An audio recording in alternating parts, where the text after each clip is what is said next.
Onkawara Time Machine es un proyecto basado en Internet, homenaje al artista japonés Onkawara. Un contador animado en JavaScript automatiza la serie de 8 paintings basada en tiempo, que el artista comenzó el 4 de enero de 1966 y que cuenta hasta la fecha actual registrada en el reloj del sistema operativo.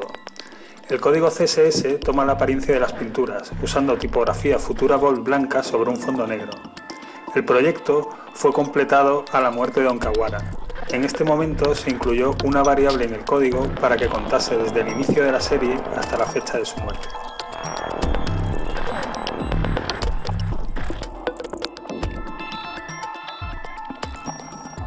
Se han intentado analizar los patrones de construcción y deconstrucción propios de la antropología visual del siglo XIX.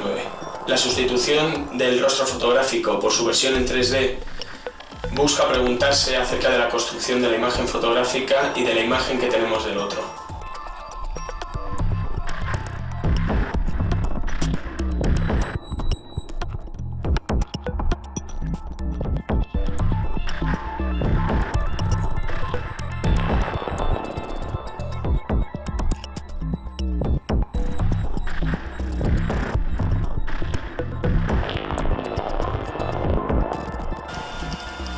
El proceso de construcción y el sostenimiento de esta máquina me hace pensar en el delicado equilibrio de los ecosistemas naturales, de las sociedades humanas, los entornos urbanos y la vida sumergida en ese estado de incertidumbre constante.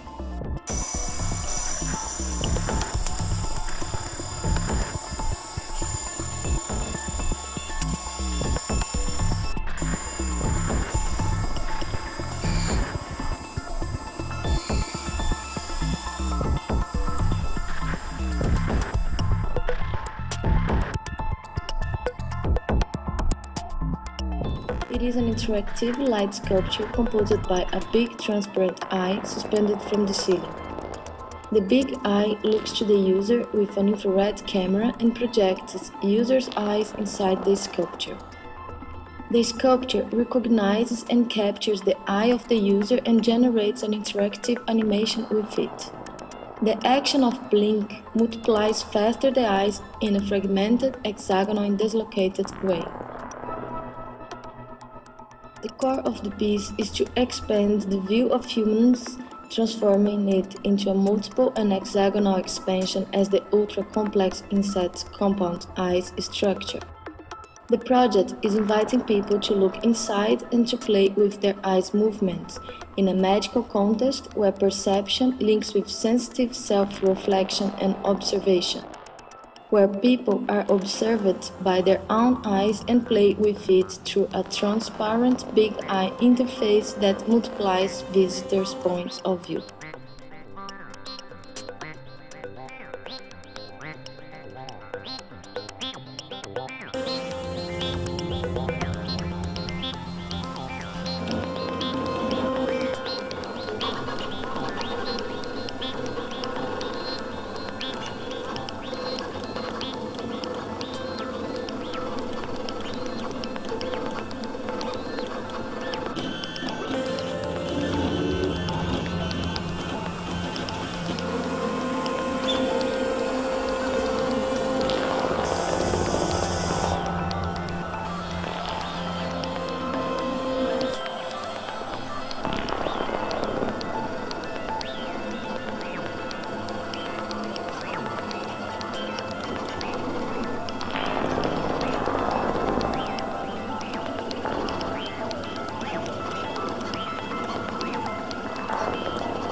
Morgan's e-commerce trilogy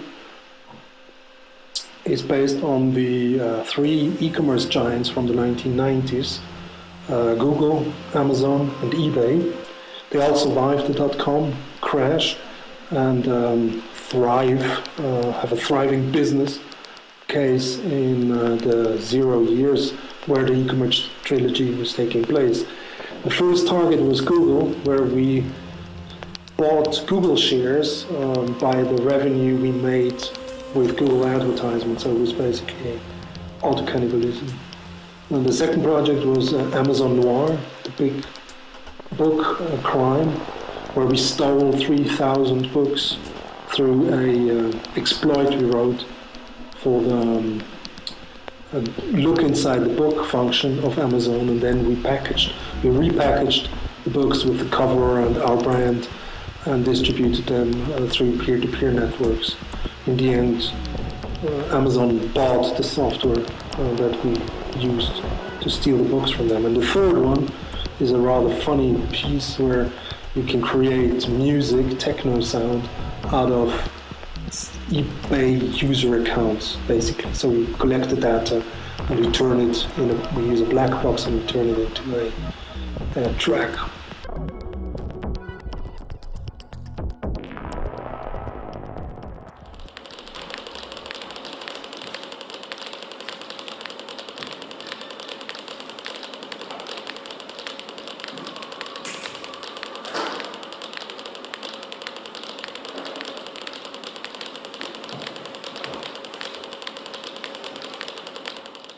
Lucy se comporta como las luciérnagas que pueblan Asia Oriental, también en Madagascar y también en Nueva Zelanda, y que además de ser pulsátiles como las que existen aquí en América y en otros lugares, además de eso se sincronizan. Para mí como músico la cuestión de la pulsación es muy importante, ¿no? O sea, la pulsación es de alguna manera la manifestación de que el tiempo pasa. En música y en las artes del tiempo, el hecho de que el tiempo pase es una cosa fundamental. Bueno, Lucy lo que es un ejemplo de red de transmisión de información.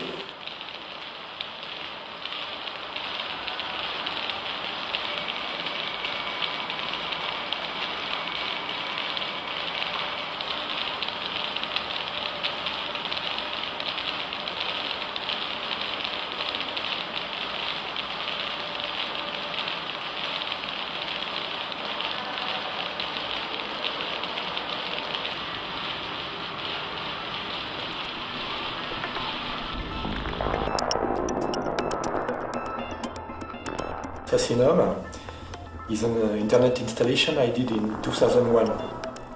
It's a hack of Google News or Yahoo News, and it shows in real time the news pictures that are the most viewed on different national Yahoo portals or Google News feeds. It's always at the top of the wave, but the content is always changing.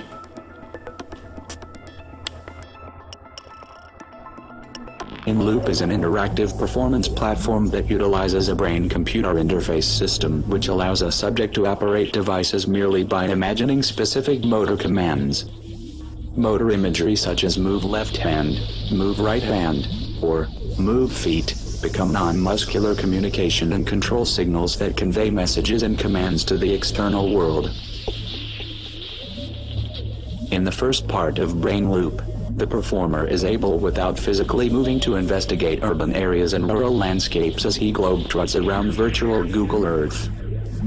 During the second part of the performance he is able to compose a custom soundtrack by selecting and manipulating audio recordings in real time. The performer is represented on the console by an icon positioned at the center of the quadrant. The commands at his disposal are placed around this icon.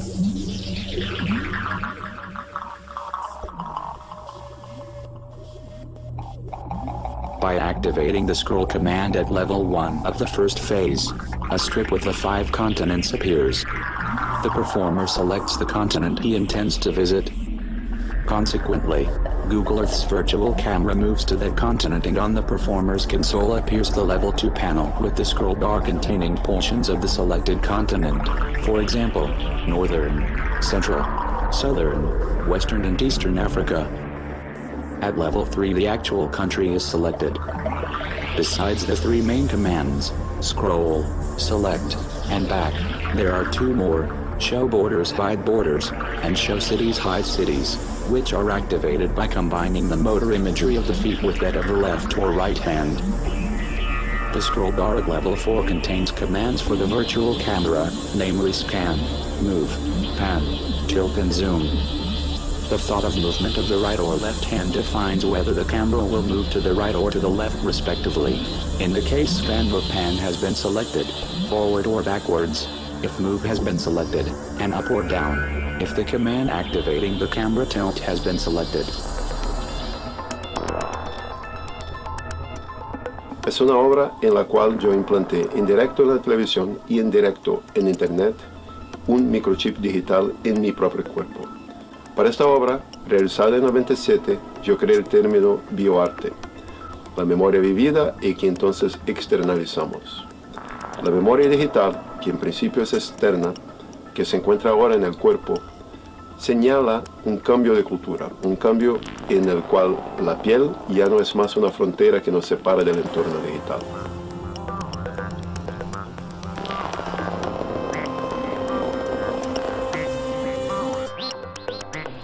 Presentamos la instalación Independent Robot Community, que se basa en nuestros estudios e inquietudes en la búsqueda y representación de nuevas formas de interacción y comunicación entre elementos mecánicos, robots y representaciones de carbono humanos. El objetivo es mostrar cómo la comunicación, incluso entre robots, permite un mayor entendimiento y una mayor socialización. La muestra consta de una comunidad de robots de pequeño formato dividida en 2 grupos. Cada grupo parte de un nivel de socialización primario y de un conjunto de sonidos que forman su propio vocabulario. El estado inicial de cada robot consiste en un movimiento muy simple dentro de un entorno espacial delimitado. Cuando se encuentra con otro robot, intercambian información sobre su estado y sus sonidos, y aumenta su grado de socialización. Cada incremento significa un desarrollo de la complejidad de los movimientos que le permite extender su exploración dentro del espacio, y a la vez posibilita nuevos encuentros repitiéndose el ciclo.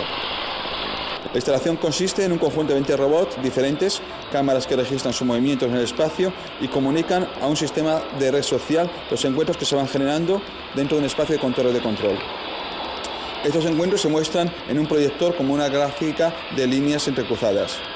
Disponemos también de una cámara espía en uno de los robots que representa el punto de vista subjetivo de un individuo frente a la gráfica social.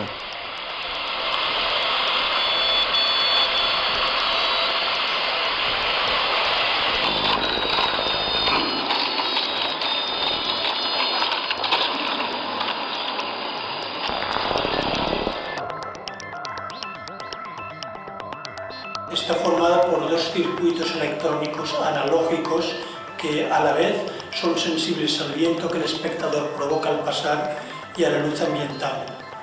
Esta obra produce sonidos percusivos mediante 2 tubos afinados según las notas Fa y La.